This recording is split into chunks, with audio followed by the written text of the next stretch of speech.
she?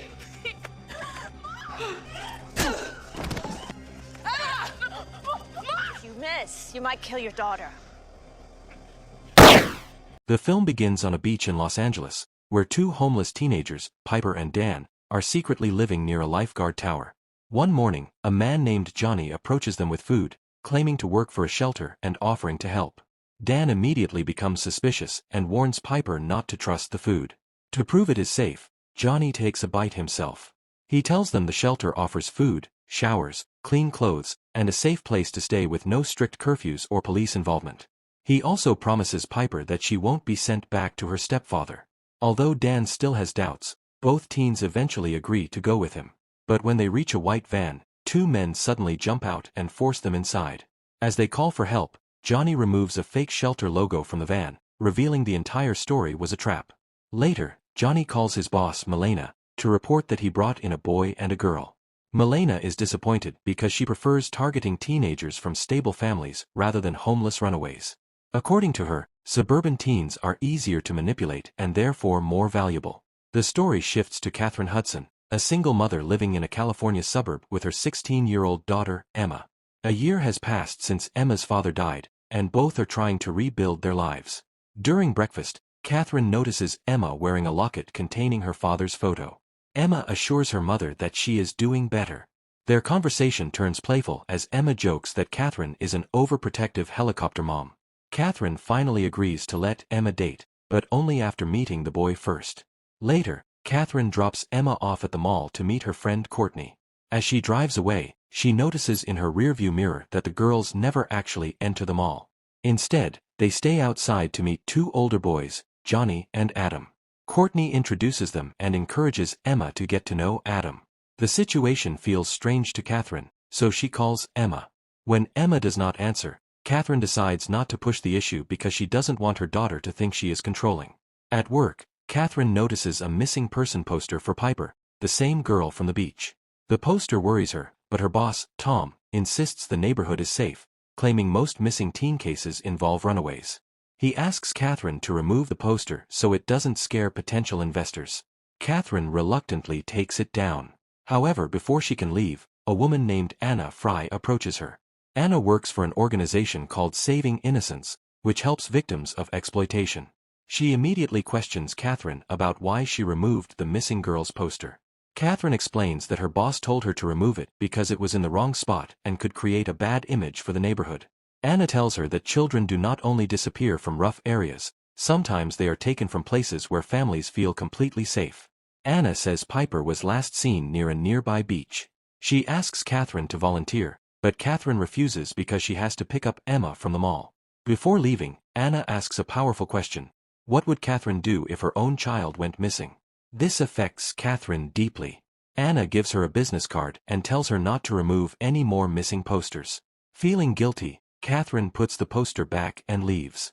That same day, Emma, Courtney, Johnny, and Adam spend time at the beach. Johnny acts playful and offers the girls drinks. Courtney accepts, but Emma refuses because she wants to stay fit. Johnny jokes about it, while Adam quietly respects her choice. Emma starts liking Adam because he seems calm and gentle, unlike Johnny, who feels loud and pushy. Later, Johnny takes Courtney for a walk, leaving Emma and Adam alone. Adam speaks softly, making Emma believe he may truly be a nice guy.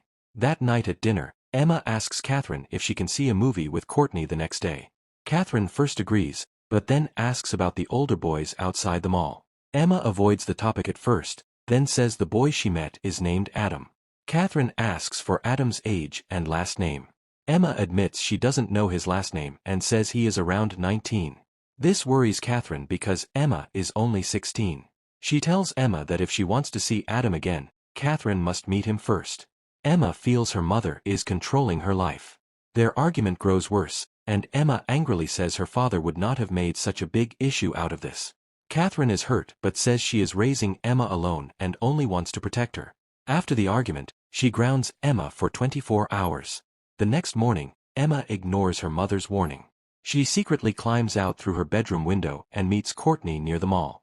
Catherine soon finds Emma's room empty and becomes worried. At the mall, Emma and Courtney meet Johnny, who says he has a new car and offers them a ride. He also claims Adam is sick and cannot come. Courtney gets excited and leaves with Johnny, but Emma refuses. As Johnny leaves, he secretly texts someone. At the same time, Catherine keeps calling Emma, but Emma does not answer. Now Emma is alone. A little later, Adam arrives. Emma is surprised because Johnny said he was sick. Adam says he lied to Johnny because he wanted time alone with her. Emma finds this romantic and trusts him even more. Adam takes Emma for smoothies. They talk for a while, but suddenly Emma feels dizzy and weak. She cannot understand what is happening, and moments later, she loses consciousness. Adam acts worried in front of others, but it was all part of the plan.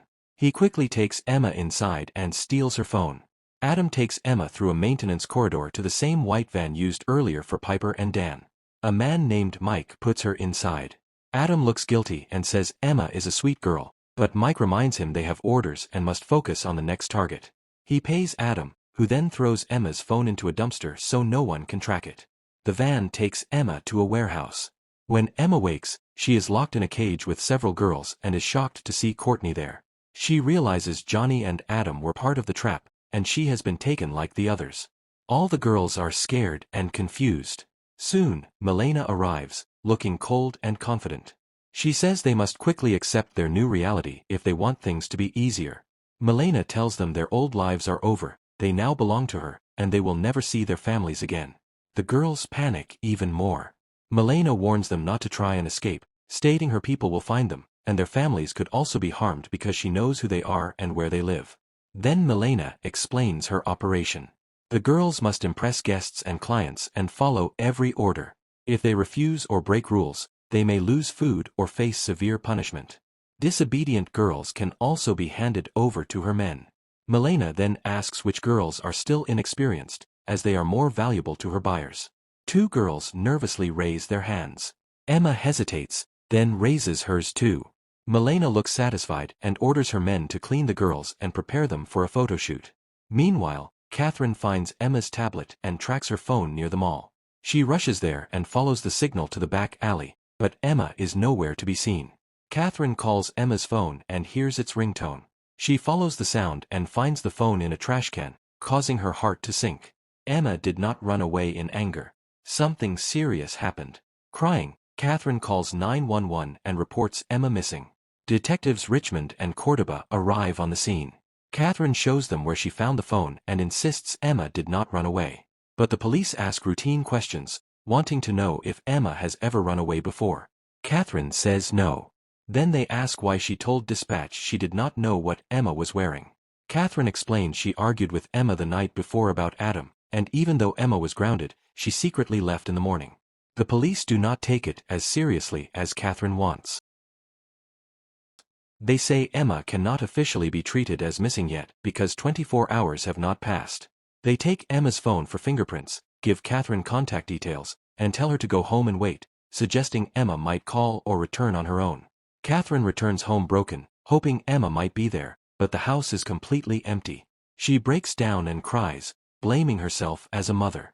At the warehouse, the girls are forced into light clothes and lined up. Johnny sets up the camera equipment, and their photos and videos are taken against their will. Catherine spends the whole day desperately searching, calling Emma's friends and relatives, but no one has seen her. As night falls, she remembers Anna's business card, calls her, and says Emma is missing. Anna immediately asks her to come to the office. At the warehouse, Emma remains locked up with the other girls. At night, she tells Piper they should escape, but Piper says no one gets out alive. She reveals that a few days earlier, one girl reached the gate, but guards caught her after she fell and injured her leg. Milena then ended her life in front of everyone as a warning, leaving Emma even more terrified. Meanwhile, Catherine reaches Anna's office, where the walls are full of missing teen posters. Anna says police are not always effective in such cases, and if Catherine wants Emma back, she must act herself. Anna warns they have very little time, as girls like Emma are often moved or handed over within 48 hours. Catherine is shocked. Anna asks if Emma recently met a new boy, and Catherine remembers Adam.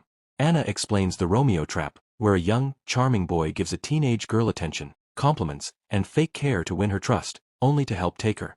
Catherine realizes this is exactly what happened to Emma. That night, Milena checks on the sleeping girls. Johnny says he has posted their photos online under fake categories, and clients will come to the Pink Motel the next day. Milena tells him not to waste inexperienced girls on normal clients. They must be saved for higher-level buyers because they are worth more. Then Milena asks about Adam. Johnny says Adam is nervous because Emma was his first real task, but he trusts him. Milena coldly warns that if Adam makes any mistake, Johnny will be held responsible. The next day, Anna shows Catherine the specific classified sites where similar missing girls are listed. Anna believes Emma's listing may also appear there, so they must keep watching closely. Seeing the listings breaks Catherine's heart, knowing these young girls are being exploited. She asks why the police do not act, and Anna explains that authorities often don't see these girls as victims, thinking they are involved by choice, so even if they find one, she may face trouble instead of help. Catherine becomes even more upset, but Anna promises they will do everything possible. Later, Catherine and Anna hand out Emma's flyers at the mall. They reach the store near the dumpster where Emma's phone was found. The manager refuses to put up flyers, but Catherine begs him to take it seriously because her daughter is missing. Anna notices security cameras and asks to see the footage, and after repeated requests, the mall manager finally agrees. They see Emma and Courtney enter the mall. Later, Johnny leaves with Courtney, while Emma stays to meet Adam. Then Emma suddenly faints, and Adam carries her into a camera-free maintenance corridor. Anna tells the manager to call the police and give them the footage, while she and Catherine head toward the corridor. On the way, Catherine spots Adam. She wants to confront him, but Anna says they should follow him first. Adam goes to a nearby park, where Johnny is already talking to two new girls. Before Adam can meet him, Catherine corners him and demands to know where Emma is. Adam pretends he knows nothing, but Catherine says CCTV shows him with her daughter. Johnny hears this and runs away. Adam also tries to escape, but Catherine chases and knocks him down. Adam has asthma and struggles to breathe, so Catherine takes his inhaler and says she won't return it unless he tells the truth. Adam finally admits he gave Emma to Mike, a man from a moving company. Catherine gives back the inhaler, and Anna arrives, stating the police are on the way. Before Adam can say more, Johnny returns and shoots him. While dying, Adam tells Catherine that Mike works for a woman named Milena and she must find her. Meanwhile, Milena learns the police are involved, so she orders her men to clear the warehouse and move the girls. Later, the police come to Catherine's home and scold her for risking her life, but Catherine angrily says they did nothing to find Emma. After the police leave, Catherine and Anna check online ads for new listings. After scanning many posts, Catherine recognizes Courtney. Anna realizes the girls are being sent to the Pink Motel, but Emma is not listed, meaning she may be saved for a special buyer. Desperate, Catherine decides to book an appointment with Courtney to ask where Emma is. Anna dislikes the plan, but Catherine says she has no choice, so Anna books it. On the way to the Pink Motel, Anna reveals she was once one of those girls. At 14, she ran away and was caught by similar people who kept her in a warehouse, mistreated her, and starved her. One night, trapped in a transport truck, Anna found a screwdriver and attacked a man to escape, but the system blamed her and she spent 4 years locked away. Now, her only purpose is saving other victims. Before Catherine goes inside, Anna warns her to be careful, as these people could end their lives if anything goes wrong. She tells Catherine to call the police if she does not return in 30 minutes and hands her a spare phone, knowing the guards will search her. Catherine hides it successfully before the search. At the motel, guards search Catherine and let her in. She finds Courtney unconscious on a bed, wakes her, and asks about Emma. While talking, Catherine secretly sends Courtney's photo to Anna, who calls the police to report that girls are being held there. Courtney is weak but says 3 girls were moved earlier. Catherine helps her dress and tries to sneak her out. Meanwhile, Milena tells a guard to check Emma's Facebook because Emma's mother is trying to reach them. The guard realizes Catherine is the same woman pretending to be a customer. Catherine and Courtney escape through the back, but Mike catches them and points a gun at Catherine. Catherine lies, saying she came to buy Courtney, but Mike says he knows who she is. When Catherine hears Emma's name, she says she will go with him if he takes her to her daughter. As she turns, he hits her and she passes out. He puts Catherine in a van and drives away while Anna secretly follows. When Catherine wakes, she is tied to an operation table with Milena nearby. Seeing Emma, Catherine cries and begs Milena to take any money and let her go. Milena says Emma has already been sold to wealthy buyers who will arrive soon. She tells Catherine her story. At 13, Melena's mother sold her, and by 18, Melena was trapping other girls, later building her own gang. Melena says what happened made her strong, and now only money matters, claiming Emma will bring a huge profit. Melena asks what Catherine told the police. Catherine says nothing, but Melena knows she is lying, so she starts hurting Emma to force the truth. Catherine still says nothing. Soon, the guard enters, and Melena tells him to watch her because they plan to sell Catherine's organs. Before that can happen, Mike tries to take advantage of Catherine. Thinking quickly, she tricks him, grabs his gun, and forces him to take her to Emma. When they reach the room where the other girls are kept, Emma is not there. Melena has taken her outside and is holding her at gunpoint. Catherine reaches them and threatens to shoot Melena, but Melena suddenly pushes Emma toward Catherine. As Catherine catches her daughter, the gun falls from her hand. Melena quickly points her own gun at Catherine, vowing to make Emma's life miserable. Just as Melena is about to shoot, Emma picks up the fallen gun and shoots Melena. At last, Catherine hugs her daughter tightly. At the same time, Anna and the police arrive on the scene. After a long struggle, the police arrest Melena's men and rescue all the girls, which is where the film ends. If this intense, high-stakes thriller about a mother's ultimate fight to save her daughter kept you on the edge of your seat, make sure to smash that subscribe button right now. Don't forget to hit the notification bell, slam that like button, and drop a comment below with your thoughts on Catherine's rescue mission. Thank you so much for watching, and I will see you in the very next movie recap, right here on Cinemaned.